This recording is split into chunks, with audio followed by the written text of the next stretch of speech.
자, 이번 시간에는 우리가 원과 부채꼴에 관한 내용을 배울 건데 교과서 197쪽부터 시작을 할게요. 자, 교과서 197쪽과 198쪽은 우리가 오늘 배울 원과 부채꼴을 이해하기 위한 기본적인 용어를 설명해 놓은 파트예요. 그래서 선생님이 그 용어를 정리해서 지금 보이는 화면에 왼쪽에다가 정리를 해놨는데 한번 자세히 볼게. 자, 얘들아, 원이라는 건 뭐예요? 원이라는 거는 평면 위에 한 점, 어떤 한 점이 있어. 한 점에서 일정한 거리, 다 같아. 이 일정한 거리에 있는 모든 점들을 이렇게 막 모아놓은 것들, 그런 모아놓은 도형을 원이라고 해. 원의 정확한 의미를 알아야 돼.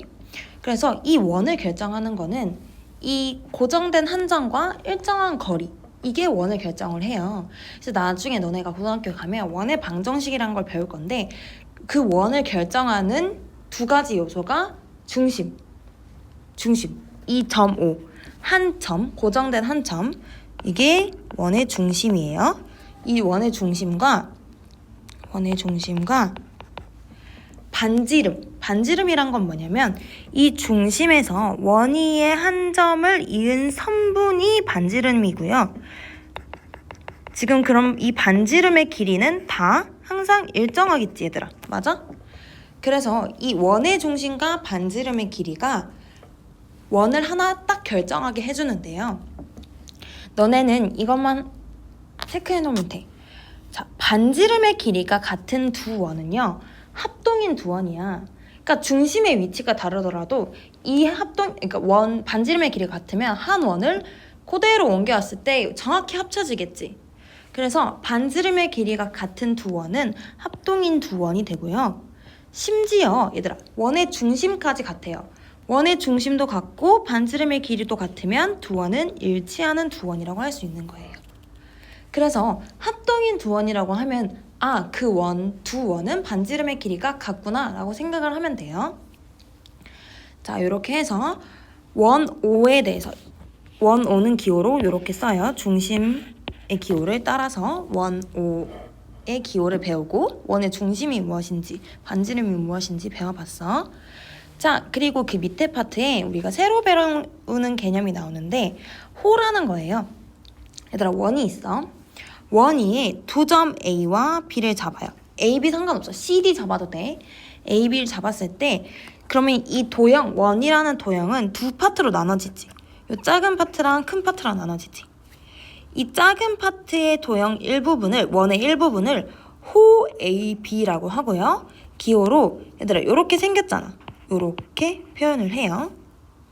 자, 그러면 얘들아 A, B라는 두 점을 찍었을 때 두 부분으로 나눠진다 했지. 작은 부분과 큰 부분. 그럼 큰 부분은 어떻게 나타내냐 하면 그 큰 부분에 아무 점이나 한 점을 딱 찍어요. 찍어서 그 점을 뭐 C라고 해. D라고 해도 상관없어요. 그 점 세 개를 이용해서 호 A, C, B라고 하고요. 기호로 이렇게 나타내요. 됐어요? 자, 이렇게 호라는 개념을 새로 배워봤고 호를 나타내는 기호까지 배워봤어요.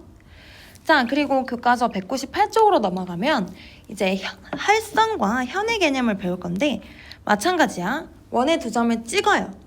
찍었을 때 생기는 원의 두 점을 지나는 직선. 원의 두 점을 지나는 직선. 직선이 할선이에요.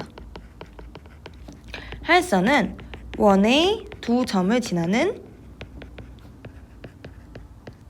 직선이고요. 직선이 있다면 선분도 있겠지? 그치? 원의 두 점 A, B를 찍었을 때 이 원 안쪽으로 생기는 선분을 우리가 현 A, B라고 해요. 양 끝점을 이용해서 현 A, B라고 하고, 특히 중심을 지나는 현은 그 원의 뭐가 돼, 얘들아? 지름이 돼요. 됐어요? 안 어렵죠? 얘들아, 현은 선분이고요. 할선은 직선이야. 헷갈리지 마세요. 자, 이렇게 현과 할선의 개념들 배우고, 자, 부채꼴 너무너무 중요해. 이번 시간에 계속 나오는 개념이에요. 부채꼴과 중심각. 자, 부채꼴은 얘들아 정확히 말하면 반지름 두 개와 호로 이루어진 도형이에요. 자, 선생님이 원위에 두 점을 찍었어요. 두 점을 찍고 그러면 중심과 그 점을 이은 선분이 뭐였지? 반지름이지. 이 반지름 두 개와 두 점을 이은 원의 일부지. 원의 일부. 호로 이루어진 이 도형을 부채꼴이라고 해요. 자, 그래서 부채꼴 AOB는 호 AB와 반지름 OA OB로 이루어진 도형인데, 자 얘들아, 근데 잘 봐봐. 그럼 이런 질문을 할 수 있겠지. 얘도 반지름 두 개고 호 ACB, 만약에 여기 C가 있다고 쳤을 때 얘도 부채꼴이 아닌가요? 부채꼴 맞아요. 그럼 얘는 어떻게 표현하나요? 어떻게 기호로 나타내나요? 하는데 그 기호로 나타내는 거는 너네가 배우지는 않아요. 너네가 배우는 보통 부채꼴의 모양은 이 각이 작은 각 쪽을 의미하기 때문에 이거는 다루지 않는다고 생각을 해요. 알겠죠? 부채꼴인 거는 맞아. 부채꼴이라는 사실은 알고 있으되 이 부채꼴은 그러면 부채꼴 AOCB라고 쓰나요? 라고 질문을 할 수도 있잖아. 그렇진 않고 이 개념은 이걸 기호로 나타내는 거는 너네는 안 배운다고 생각하면 돼요. 그래서 부채꼴 AOB는 A와 B를 원위에 두 점이 있을 때 생기는 호의 작은 쪽 부분과 반지름 OA와 OB로 이루어진 도형이라고 생각을 하면 돼요. 자, 그래서 그러면 부채꼴 AOB에 대해서 배워봤는데 중심각은 무엇인가? 라고 물었어. 자, 부채꼴이 있으면 반드시 중심각이 있는데 부채꼴 AOB의 중심각은 여기 의미, 여기 이 각 AOB가 중심각이 돼요. 자, 각 AOB는 부채꼴 AOB의 중심각이라고 할 수도 있고 호 AB의 중심각이라고도 할 수 있어요. 그래서 각 AOB를 어떻게 표현하냐 하는 방법은 두 가지가 있는데 부채꼴 AOB의 중심각 또는 호 AB의 중심각 이렇게 표현할 수 있어요. 그럼 반대로 각 AOB에 대한 호는 뭐겠어? 각 AOB에 대한 호는 그치? 호 AB가 되겠죠. 됐어요? 헷갈리지 마세요. 자, 그 다음에 마지막으로 배우는 개념이 활꼴인데 활꼴은 현과 호로 이루어져 있어요. 원위에 두 점을 찍었을 때 생기는 호 AB와 현 AB로 이루어진 도형을 우리는 활꼴이라고 해요. 그래서 너네가 이번에 새로 배운 개념들은 자, 원, 오를 어떻게 기호로 나타내는지 배웠고요. 그 다음에 원의 중심과 반지름, 그리고 호의 기호까지, 작은 쪽 부분, 큰 부분까지, 그 다음에 현과 할선 개념 배웠고, 현은 선분이고 할선은 직선이란 것도 배웠고, 부채꼴, 호와 두 반지름으로 이루어진 토형, 그리고 부채꼴 AOB가 정확히 어느 부채꼴, 어느 모양을 의미하는지도 배웠어요. 큰 쪽이 아니라 작은 쪽을 의미해요. 작은 호. 그 다음에 그 부채꼴의 중심각, 그 다음에 호의 중심각까지 배우고 마지막으로 활꼴의 개념을 배웠어요. 자, 너네 수학 역량 기르기 한번 봐봐. 198쪽. 두 학생의 대화를 읽고 부채꼴과 활꼴이 같아지는 경우를 생각해보세요. 하는데 자, 부채꼴은 피자 모양이라고 생각하는 애들이 많아, 대부분. 근데 이것도 부채꼴이잖아, 그치? 그러면 얘들아, 활꼴은 현 AB와 호 AB로 이루어진 도형이고 부채꼴은 호 AB와 반지름 OA OB로 이루어진 도형이지. 그러면 이 두 개가 같은 도형이려면 반지름 OA OB로 이루어진 부분이 현 AB가 돼야 되겠지. 그러니까 어떤 형식인 거야? A, B가 있고 반지름 OA와 OB가 현이 되어야 돼. 무슨 말인지 알겠어? 즉 선분이 되어야 되는 거야. 꺾인 모양이 아니라 선분이 되어야 되는 거예요.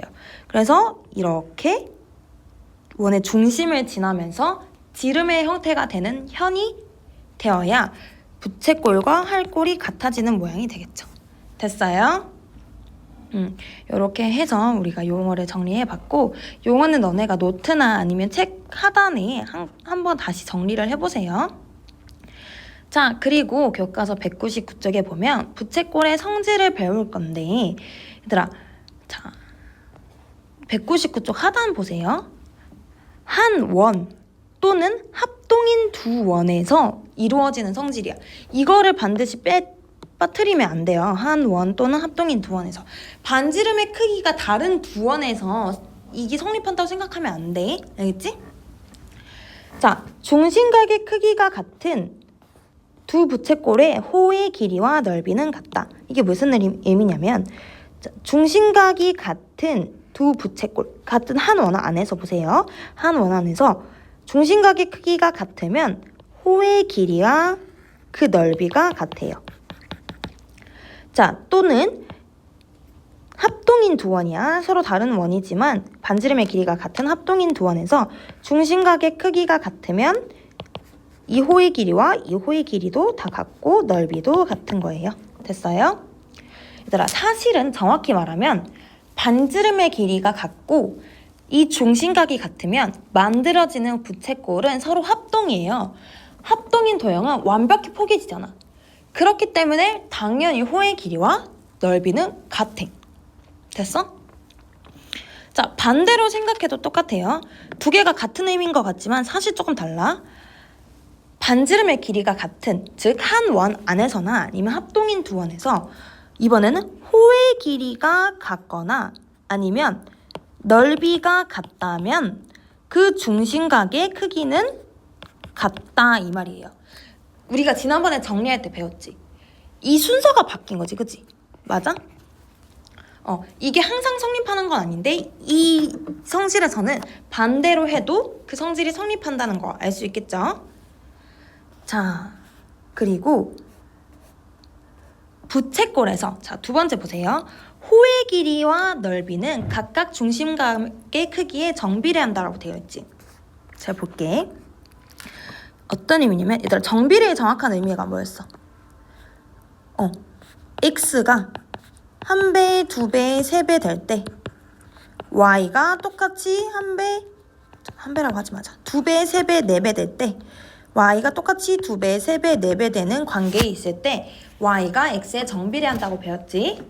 자, 그러면 지금 부채꼴의 호의 길이와 넓이를 선생님 y라고 하고 중심각의 크기를 x라고 할게요. 자, 그러면 중심각의 크기가 얘들 똑같아. 얘가 지금 중심각의 크기가 2배, 3배 될 때 호의 길이도 2배, 3배 된다는 의미예요. 됐어요? 중심각의 크기가 2배, 3배 될 때 넓이도 2배, 3배가 된다는 의미야. 됐어? 얘들아, 이 개념이 왜 중요하냐면 사실 받아들이는 건 어렵지 않아. 어차피 합동인 두 도형이기 때문에 그 도형이 2개 늘어난 거고 3개 늘어난 거니까 호의 길이와 넓이가 2배, 3배 되는 거는 자연스럽게 받아들여지는데 이 성질을 이용해서 우리가 뭘 배울 거냐면 호의 길이와 넓이를 구하는 방법의 기초가 되는 성질이에요. 즉 우리가 원의 길이, 원주 그리고 원의 넓이를 구하는 공식은 초등학교 때 배웠어. 근데 호의 길이와 넓이는 어떻게 구하냐? 근데 봤더니 중심각의 크기에 정비례하기 때문에 원은 중심각이 360도잖아, 그치? 근데 호의 길이는 중심각이 이렇게 따로 있어. 그러면 그 비를 이용해서 호의 길이와 넓이를 우리가 구할 수 있다라는 그 공식을 유도하는 기초적인 성질인 거예요. 이건 나중에 너네가 직접 호의 길이와 넓이를 구할 때 선생님이 한 번 더 설명을 할게. 자, 지금 선생님이 박스를 2개를 쳐놨어. 얘는 어떤 차이가 있냐면요. 중심각의 크기와 호의 길이와 부채꼴의 넓이 사이의 성질을 1번, 2번, 3번으로 정리를 한 거야. 그럼 보면 밑에는 중심각의 크기와 현의 길이에 관한 성질을 정리를 했는데 성질이 조금 유사한 듯 하지만 조금 달라요. 1번, 2번은 똑같아. 왜냐면 중심각의 크기가 같은 두 부채꼴은 일단 얘들아, 원의 반지름은 같아요. 두 합동인 두 원 아니면 한 원 안에서야. 중심각의 크기가 같은 두 부채꼴은 합동인 두 부채꼴이라고 했어. 그렇기 때문에 현의 길이 당연히 같아. 그 다음에 반대로 생각해서 현의 길이가 같은 두 부채꼴은 중심각의 크기가 같아요. 자, 얘들아, 누누이 강조하지만 반지름의 길이가 같은 두 부채꼴이에요. 됐어요? 반지름의 길이가 같은 두 원 아니면 반지름의 길이가 한 원 안에서 두 부채꼴이야. 자, 근데 3번 별표. 지금 교과서 어디 있냐면 교과서 200쪽에 중간 부분에 있어요. 문제 4번에 해당해. 현의 길이는 중심각의 크기엔 정비례하지 않아요. 자, 그 이유를 설명할 때는 자, 중심각의 크기가 x지? 2배 되었는데 현의 길이가 2배가 안 된다를 보여주면 정비례하지 않는다를 설명할 수 있겠지. 자, 한번 볼게요. 얘들아, 중심각의 크기가 지금 x가 이렇게 2배가 되었어. 그치? 그러면 이 현의 길이가 이거의 2배가 돼야 되겠지. 2배가 될까? 2배가 안 돼. 왜냐면 봐봐. 얘들아, 지금 중심각이 2개 같기 때문에 이 길이와 이 길이는 현의 길이가 같지, 그치? 근데 이 길이 더하기 그럼 이 길이가 2배라는 건데 중심각이 이만큼의 현의 길이는 얘고. 맞아요? 자, 이거를 초록색으로 표시해 볼게. 자, 중심각이 2배 된 부채꼴에서 초록색이에요. 현의 길이는 얘고 원래 부채꼴에서 현의 길이는 얘인데 그럼 이게 초록색의 2배가 되느냐? 아니지. 왜냐면 이 삼각형을 잘 보세요. 얘네 2개가 합쳐서 얘가 돼야 되는데 너네 삼각형의 성질에서 한 변의 길이가 다른 두 변의 길이의 합보다 크면 안 되죠. 크거나 같으면 안 되지. 맞지? 그렇기 때문에 2배가 되지 않는다는 걸 알 수 있겠지. 무슨 말인지 알겠어요? 자, 그래서 어떻게 이해를 하면 좋냐면 자, 중심각의 크기와 호의 길이와 부채꼴의 넓이 사이에서는 중심각의 크기가 호의 길이와 부채꼴의 넓이에 정비례한다고 말할 수 있거든. 그러니까 호의 길이와 부채꼴의 넓이가 중심각의 크기에 정비례한다고 말할 수 있거든. 근데 반대로 현의 길이는 중심각의 크기에 정비례하지 않는다라고 말할 수 있겠죠. 됐어요? 자, 우린 이렇게 해서 원과 부채꼴의 기본적인 용어와 성질에 대해서 배워봤어. 자, 다음 시간에는 우리가 부채꼴의 호의 길이와 넓이는 정확히 어떻게 구하는지, 이 3번 성질이 왜 중요했었는지 한번 알아보는 시간을 가지도록 하겠습니다.